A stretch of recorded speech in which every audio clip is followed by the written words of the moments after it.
John Busby with a Culture Buzz, and joining me now is T.W. Starbuck. If you look at the website, and I will give you that information, it's pretty easy, twstarbuck.com.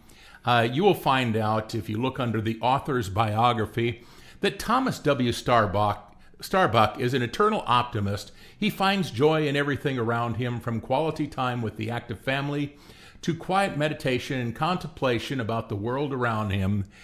Obviously, he does a lot more than just that, because he's also an author, and we're going to find out about his book, Deadly Ground.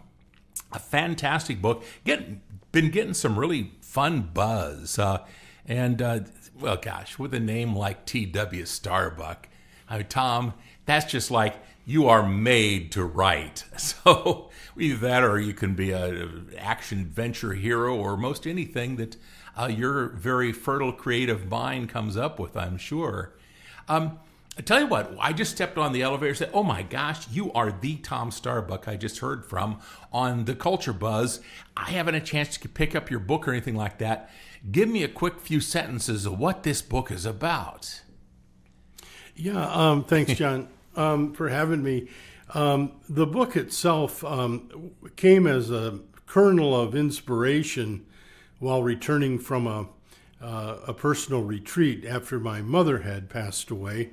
And it was in a time frame, if you recall, the SARS virus and bird flu pandemics that were breaking out. As I was kind of driving with a little windshield time, it occurred to me that what if there was a virus that was so intense that it was uncurable, undetectable, but yet very, very potent. And so in that kernel, eventually I just started putting together the storyline, and the original inspiration was to put together a film, full-length feature film, and what we were attempting to do is just do a pilot that we would hope would morph into a series, kind of content for Netflix and other media sources. Then, as I say, trying to find the financing for an independent film is very difficult. So it occurred to Judy Belchie and myself that it might be interesting to convert the screenplay, which we had developed together, into the novel form, and so therefore we end up with Deadly Ground. The hope being that we'll maybe even encounter some production capability, through the kind of exposure received here in these types of radio interviews. And so that's kind of the hope as we go forward. Well, when you've got a good story, I know that producers in film media, any kind of media really, they are always looking for good storylines. And the thing, now correct me if I stray, because I will confess I just started getting into your book, and the opportunity to interview came up before I could finish it. So first thing, Tom, no spoilers, okay? Is that fair? Okay, right. No spoilers. But what you have done is you created this science fiction fantasy, this world, this concept here, but there are no zombies. Thank you. You're very welcome. Yeah. Well, interesting. The closest we have to a zombie is our main character, AB. Goes by AB. And he, as it's been developed over time, is my alter ego. Here's a guy that's 6'2", 195 pounds, chiseled with a six-pack, and very savant in many, many disciplines. And one of his primary focuses was genetics. And the reason being is that he was detected to be a chimera. And a chimera is an individual who's incarnated as twins where only one of the two develops, but yet the one that develops has two distinct strains of DNA, so duplicate DNA strands. And this has caused AB to be very savant in what he does in many disciplines, of being in engineering, mechanical engineering, plumbing, dentistry, and medicine. And primarily his focus was with the CDC in developing a database for himself and all those afflicted with the disorder, with the DNA disorder of chimera. And about 40 different cases have been documented. So it's his job, after this devastating virus wipes out all primate life on Earth. It is his realizing that he's been spared as a chimera, and then it's his journey to find additional survivors in an effort to maybe reestablish human life on the planet. I'll also just throw in, without a spoiler, there is a romantic fantasy as we introduce an alien to the story. Ooh, that just hangs there like a juicy, low branch piece of fruit that has to be grabbed. Well, where you can grab this, Deadly Ground is the name of the book, is at the places like Beaverdale Books. Alice, of course, carries it. She's a great supporter of book reading, especially Iowa authors. Also, to find out more about the book, events coming up, and other things like that, you can go to twstarbuck.com. That is Tom's website, and you can. It's fun to kind of find out about the kind of working force behind a book like this, and there is a lot that a person like Tom infuses into the story, and then I love the alter ego aspect of this, of course. But I want to ask you about something, and that is, you're talking about the chimera, and you talk a lot about DNA conditions, things like this. Did you have this nugget, this seed of thought first for Deadly Ground, and then kind of said, oh, I better start researching this, this, and this? Or did you have kind of a fascination with DNA, and did you somewhere read about chimera and said, that's neat, I better file that away for future use? Yeah, actually, in the development, John, of the storyline, I did a lot of research into looking for what kept him spared from this deadly virus. And so in my research of genetic disorders, I came across the chimera, and I was somewhat intrigued by that, and it gave me the key, if you will, to survival for AB. And that's kind of my background, was just kind of researching and coming to understand, to tighten the story up, to make it very plausible as to the outcome. Well, one thing I found, just even getting into the beginning stages of getting into your novel, Tom, is the simple fact that it has a very cinematic read to it.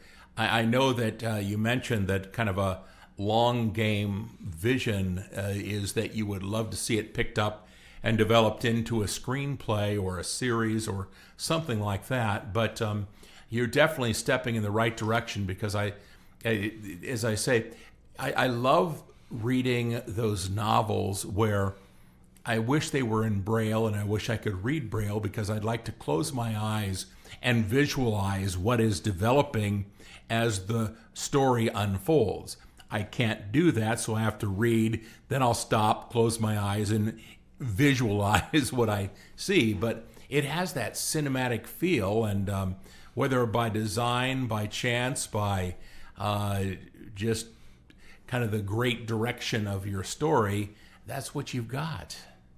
Yeah, we were very happy, and as I say, the twist on this was that we developed a very impactful screenplay that we had entered into film festivals, received honorable mention in 2 or 3 different entries. Beverly Hills Film Festival was one of the first we entered, and we're out of 760 scripts that were entered internationally, we finished in the top tier. So that was a very pleasing experience. It gave us the reinforcement and affirmation to know it's a good story. And so therefore, over time, unable to find that funding, we then decided to convert this into a page-turning novel capturing the storyline in print, again, hoping to move it forward once we attract some type of interest in the production side of it. Okay, I'm going to go way off the beaten track here, and it's been picked up. People want to develop it. But you have your primary financing comes from deep pockets in Iowa, and they say they want to film it in Iowa. Is that something you see happening?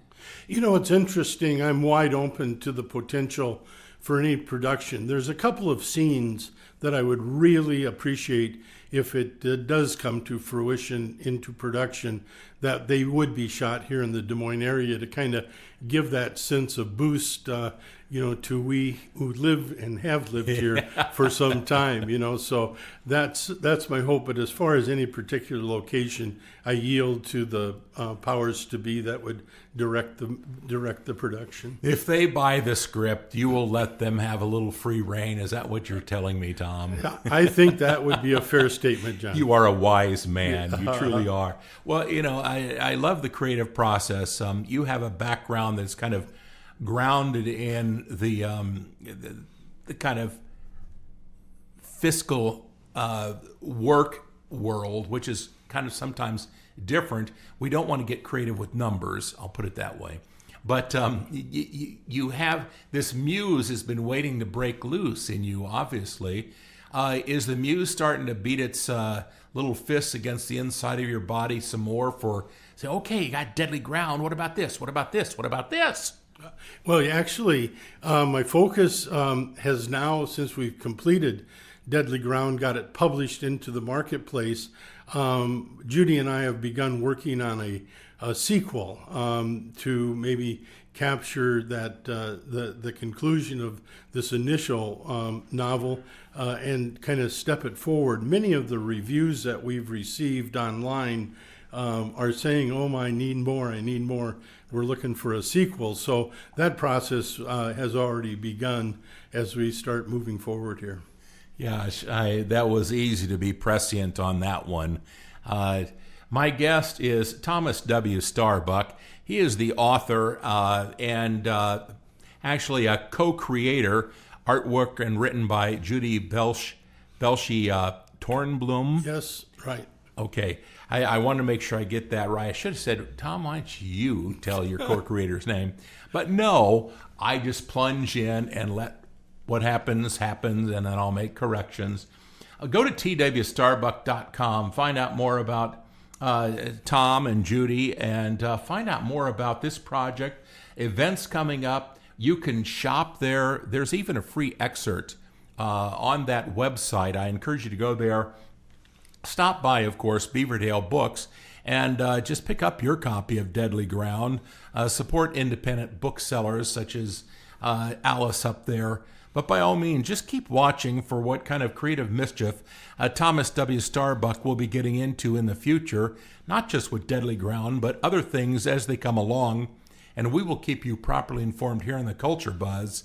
I know you are having fun with this because that's one thing that radio doesn't do is show the big smile on your face and that kind of glint in your eyes as you think about and fantasize about the different things you will be creating in the future, Tom. Oh, thank you very much, John, for the opportunity. Well, you take care, and next time you have something else to present, whether it's Deadly Ground being picked up for production in the world of cinema or the next project you're working on, let us know. We will share it here, okay? I certainly will. Again, thank you, John.